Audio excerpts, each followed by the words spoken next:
As a true golf geek, I need to find out everything about golf products, and I can't think of a better place to find more about golf shafts than here at Fujikura's headquarters in Carlsbad, California. Can't wait to get in there with Spencer and check it out. Let's do it. Hey Fuji. Hi. Oh, they know we're coming. Let's do it. Welcome to Fujikura. We're here with Spencer Reynolds. He is the Fujikura guy, as far as we know. So he's going to be giving us a tour today, and we're starting in a pretty cool room. Where are we? We're in the Enzo studio right now. We'll end up here at the end of the tour. What I'd love to do is take you in the back, show you how we make shafts, give you kind of some under the hood action, and then we'll finish up in here. Let's do it. All right, you want to take a look inside? Absolutely. All right, here comes the fun part. Thank After you. Okay, so this, like I told you previously off camera, is a miniature version of our factories, right? So we can actually prototype anything in here, make anything production quality in here, and what it gives us the option to do is we can see exactly how things are going to come out in mass at the factory, but in small batches. So all that starts here in this giant freezer full of pre-preg material. Pre-preg. Right, so all these are just sheets of graphite that have carbon fiber with resin impregnated into them, and they're just kind of housed in these giant sheets. Now what you see in this freezer here is essentially all different tonnages, all different types, all different combinations of material. And when we make a shaft, it starts with a design sheet. That design sheet will come back to our team here. It will be laid out which materials to pull, and that's kind of step one. So we'll take those materials from there. I better shut the freezer so we don't melt it. Yeah, try not to do that. We do keep things at a constant temperature, so we don't want the resin to get too hot, or we need to be a little bit pliable when we work with it, but we don't need to get so warm that it starts to pool or puddle. All right, so then we'll lay everything out on this table here, map things out, let things dry a little bit, then we'll move over to a cutting table. So this is a laser-guided cutting machine, and essentially this will take a full sheet of graphite and cut it into the corresponding sort of shapes, flags that we need, plies that we need to make a golf shaft, right? So the second part of that is select a mandrel, big steel rod, just like what it sounds like, and that's what Kevin is working with right here. So a design sheet will come to Kevin. Each one of these mandrels has a clocking location etched on the top part of it. That tells him exactly where to lay out all these different plies. He will attach them by hand at first, then he'll hydraulic press them, get all the bubbles and imperfections out, and he does that again and again and again, one ply at a time. And essentially that's how we create a graphite shaft. So we're wrapping these plies on top of the steel mandrel, and then we'll heat and cure and extract the mandrel. And that's basically how a graphite shaft is made. So you can see it's all very much done by hand. This is exactly the way we do it in our factories. It starts by hand, it finishes by hand. It's a very hands-on process, which we love. There's definitely some automated pieces to it, but there's a lot of hand touch to it as well. So after he finishes that piece, we'll move it over here where he will cellophane wrap the entire thing, and this is basically prepping it before it goes into the oven. This will take any imperfections, any bubbles, anything out. We want to seal that graphite as tight as we can before we heat cure it. Once we heat cure it, everything's going to stay in the same place. So this is essentially what a wrapped version will look like. You see that cellophane wrap run all the way down. This is still on the mandrel, as you can see. That's how we will heat it. Once we're done heating it, we take it out, we let it cool. Once we let it cool, we clamp the mandrel here into this mandrel extractor. We're going to pull that steel mandrel out, and what you're left with is basically a graphite tube. And that's how you make a golf shaft. Here we go.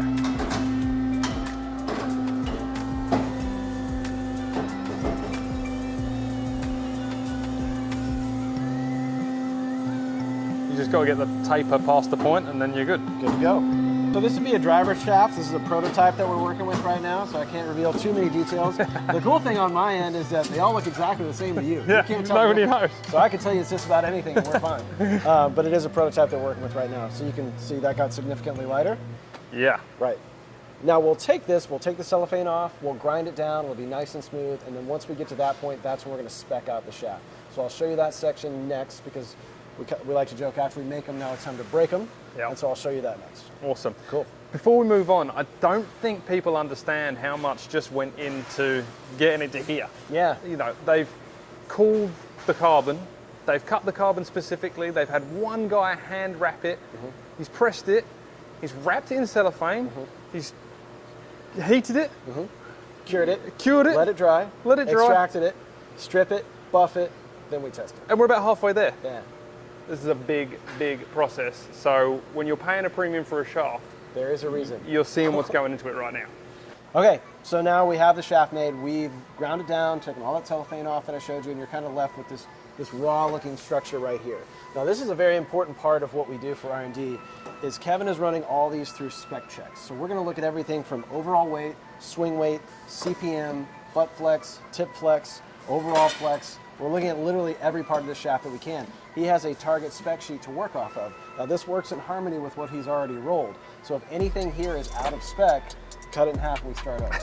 Now there's a lot of legwork that goes into that, so that doesn't happen too often. We don't get too many things out of spec, but we still go through the spot check very diligently to make sure it's exactly how we want it to be. Remember when we talk about CPM, overall flex, tip flex, butt flex, torque, those are all performance features of the golf shaft. So if they don't track with what we're trying to design, that affects performance in the long run. So yes, we're doing it just kind of as a checks and balances system, but there's also very much, we're trying to hit very key performance metrics and what the shaft can do, and all of this has to check out in order to do that. So that's what you'll see Kevin doing here. He's taking some weights, he's taking some measurements, some CPM measurements. We'll fire up the bin tester for you so you can see how he does tip flex, butt flex. But it's, again, just like the rolling, it's a very hands-on, laborious process for the right reasons. Much more hands-on than I thought. Yeah.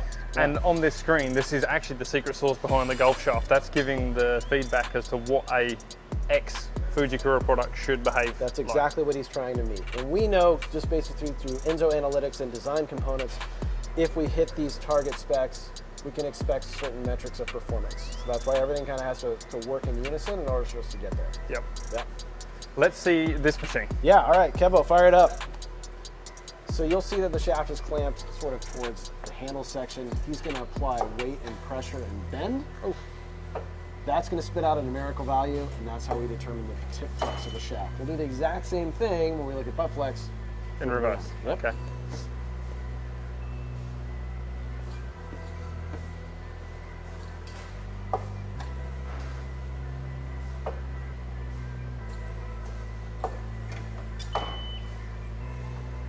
Tip clamp, butt clamp, both ends. He'll check that with his spec sheet, make sure it's all in line. Go again just to double check. That's part of the spec process. Then we move to durability. All right, and that's kind of where we start breaking stuff on purpose. So there's a few different ways that we do that. We have a proprietary machine that we call the rack shaft torture machine, which is very hilarious in itself.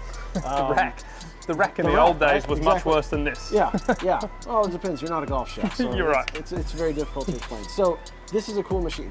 What basically happens is we'll take a golf shaft, we'll insert the tip into that setting down there, we'll clamp the handle as well, and then we'll apply pressure and bend to the shaft like this, kind of at the high part of the tip section where the shaft is most susceptible to breakage. Then we will oscillate or rotate that shaft at so many thousand revolutions per second to simulate usage over the life of the shaft. And that basically tells us, if we put a metric that says this is how many revolutions we want to see at this applied pressure, at this speed, for what we would call a durable shaft, we do push beyond that, just to be sure we're on the safe side. Yep. And because of all this, this is why we offer warranties on our shaft. As long as they're purchased through an authorized dealer, you know, we stand behind our products. If anything goes wrong, any breakage issues, you know, we'll certainly replace it for you. Because we do go into a lot of in-depth processing and testing to make sure that golf shaft is going to stand up. We're very adamant about the fact we're going to put our name on our product. We want it to be as premium as possible, and that means long longevity of the lifestyle of the shaft. There's certain golfers out there that need like a test like that, and it's just maybe one of us outside with their golf bag and just kind of beating against the golf bag. Yeah, yeah. The other good one is just, you know, have somebody just lean on it on the tee box. Yeah, that old chestnut. You know, as long as you possibly can. That's sort of the in the field rack test, if you will. Yeah. So that's part of it. And the other part is a breakage test, right? So we're going to apply pressure to this shaft, and we're actually going to purposely break it. Now we have metrics of how much weight and how much pressure we're applying to that shaft that it would be within our threshold of tolerance. Again, we're simulating a lifelong usage of the shaft. And just like with the rack, we have a sort of a metric that we want to hit, and we usually push a little bit beyond that just to be on the safe side. This has been more than I would have thought. Yeah. In that position. Same thing. Yeah. A shaft can really undergo quite a bit of stress before you start to see breakage happen. There we go. There it goes. All right. Just How like many that. in a batch would you break intentionally? It just depends on how much data we're trying to collect. If it's a brand new product, you know, we want to get some bookends of basically every weight, every flex. We want to know kind of where everything falls. And then we kind of move on to the next generation. So we have a nice little library of all the metrics of what all of our shafts can really withstand. you know, when we start working with really ultra premium materials and more sensitive materials and sort of more complex designs, we'll really keep a tight eye on this and see exactly when it breaks, how it breaks. But yeah, it's a good metric for us to know exactly how durable our shaft is. Awesome. That's a fun one. You've built the shaft. We've broken it. Tested it, you've broken it. What's the final piece? We can make it look pretty also. So we do have a full graphic and paint room. I'll show you how we do that. Like I told you, we can make an entire production sample here in this building, start to finish. We can make a prototype shaft within 5 days. Okay, last leg of the production side of the tour. Let's go take a look at paint and graphics. Awesome. Okay, so this is the paint and graphics room. Small, but it gives us everything that we need. So you'll see 3 kind of major machines in here. There's a machine behind you, and that is a decal application machine, just a heat-treated decal. And Andrea will show you how that works, but essentially you're just rolling a print onto the shaft. This here is a silkscreen machine, just like printing ink on a t-shirt. It's just ink on a shaft. We use that for weight and flex, VeloCore logo, our branding logo sometimes. It's what comes after the decal. And then we also have kind of a next level decal machine that does larger decals. You can see it's kind of more in a horizontal configuration versus vertical. Making longer decals is always nice because you can integrate more color, more patterns, more shapes, more things like that. Just visually make the shaft a little bit more exciting. The other thing we do in here is paint. There's 2 ways you can paint. You can spray, it's exactly like you think about you're spraying a car, whatever it is, and then we do a pull. Ray's going to show you how you do a pull. And this is how most of our golf shafts are done. Now, things like Ventus TR are a little bit of a combo. You have some pulls, you have some sprays. Anytime you want some more vibrant, sparkly color, sprays are really good. And you can also change color, do color transitions with spray and glue. But as you see, most of our products have kind of a throughout base coat, and this is really how that's done. So what he's going to do is he's actually going to take this very simple looking machine, and he's going to make something really, really cool out of it. He's going to pre-mix that paint, and then he's going to fill sort of the cavern of this machine. And you can kind of see that silicone pad there with the hole in it. That's where the shaft's going to go in. He's going to tilt that back, paint's going to pool, and then he's going to pull the shaft through. What you're left with is a single smooth solid color coat of paint all the way through the shaft. So watch this, this is pretty cool.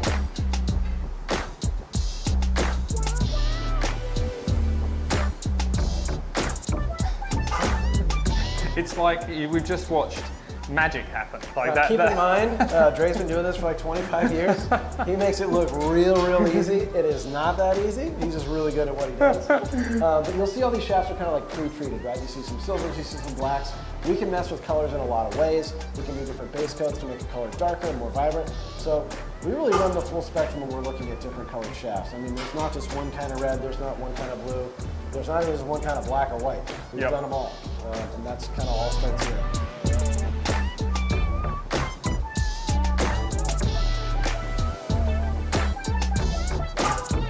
So anyone can do this, right? I'm messing with you. In theory. I'd like to see some hand-painted golf shafts of other people doing it. In theory, you see some bumpy lumps in there. It looks like the drawing on your fridge at home as a kid. Absolutely.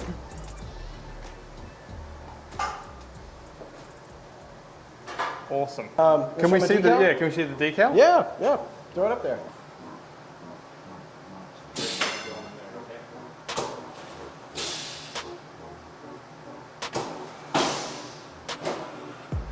I just love how custom this feels.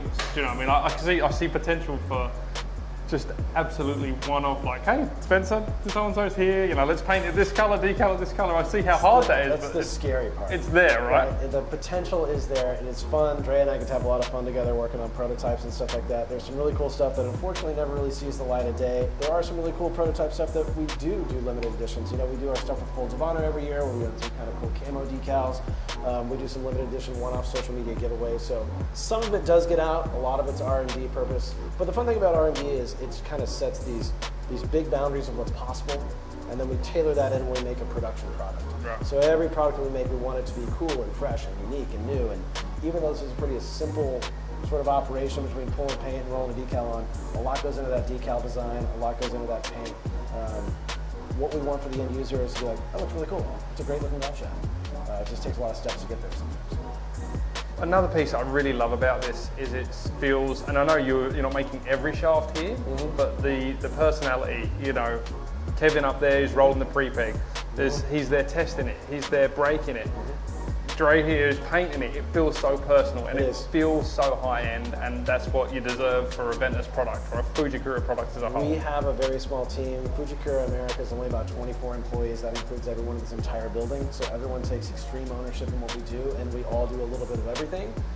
So yeah, when we see a shaft on TV, it's like kind of seeing your baby grow up. We feel really proud about it because we know the steps that went into getting it there. And so that's the biggest compliment to us, is just basically player adoption. That means we did something right, which we love. And you know, being in the industry, being lucky enough to go through this experience, play these products myself, have access to them, I had no appreciation for really what goes into this. Next time I'm playing my Fujikura product, I'm going to think of you guys and Dre out here painting it. I'm going to be like, you know what, if I hit a bad shot, it's okay. He spent some good time making that thing pretty. Next time you go for the angry club throw, just think of Dre, and just think of all the steps that had to go through before you... I know how much pressure I can put on the knee now, that's the thing. Yeah, that's right. You learned an important parameter today, how much it can take.